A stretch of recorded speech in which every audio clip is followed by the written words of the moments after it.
Now, let's turn our attention to Melbourne. A friend of mine a couple of weeks back tried to get home from an Elton John concert and couldn't get an Uber, and taxi drivers were refusing to turn on their meters and were trying to charge large amounts of money to take her to her property.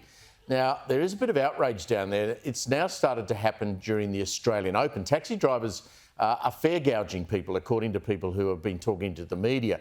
This is people trying to get to and from the Australian Open. Now, there's a loophole that allows drivers to charge up to $100 for short trips, and there are growing calls for tougher taxi regulation. Joining me now is the Victorian Taxi Association Director, Peter Valentine. Peter, explain this loophole for me if you can. The loophole actually isn't quite as the same as we expect and we're saying. The regulations or the deregulation has allowed for drivers to negotiate for an unbooked fare. However, one would suspect that that is completely in disagreement with the regulation, where it suggests that the maximum fare for unbooked work is set by the Essential Services Commission. So therefore, the regulation is quite devoid in terms of its description, except that you must have a meter fare device, etc. So one would think that if you have to have something, then you should have to use it. I'm not sure that that loophole is quite the same as it's described. I think it's a deficiency of the state government for not policing and enforcing things that should be done correctly. And it's a disgrace for the state. And unfortunately, what I can see happening here is that we're turning away international guests and giving them a bad reputation and a bad feeling about the state.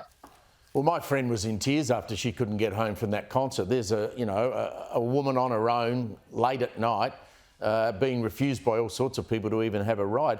My understanding of taxis, and obviously I'm out of date here because there was that 2017 changes to the regulations that we were just talking about that created this loophole. But I understood that if you hail a cab and you get in and you say, "Take me here," and they turn their meter on, is that not the case anymore?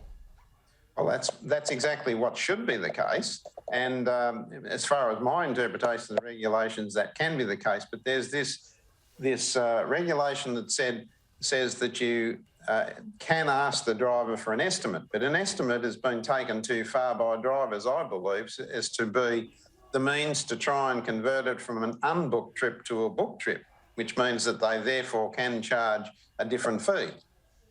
So is there enough people checking on this? Are there officers that are checking what cabs are doing? Absolutely not. One would think that if there was 30 officers in November and then they were called in and sat down and told that their contracts weren't going to be renewed, and there's now 10 for the state, that in itself is a disgrace. And one would consider that those 10 would be enough, or maybe the CBD, but nothing else. Yeah, well, let's hope that they sort that out because it's just unacceptable. Peter Valentine, thank you very much for that.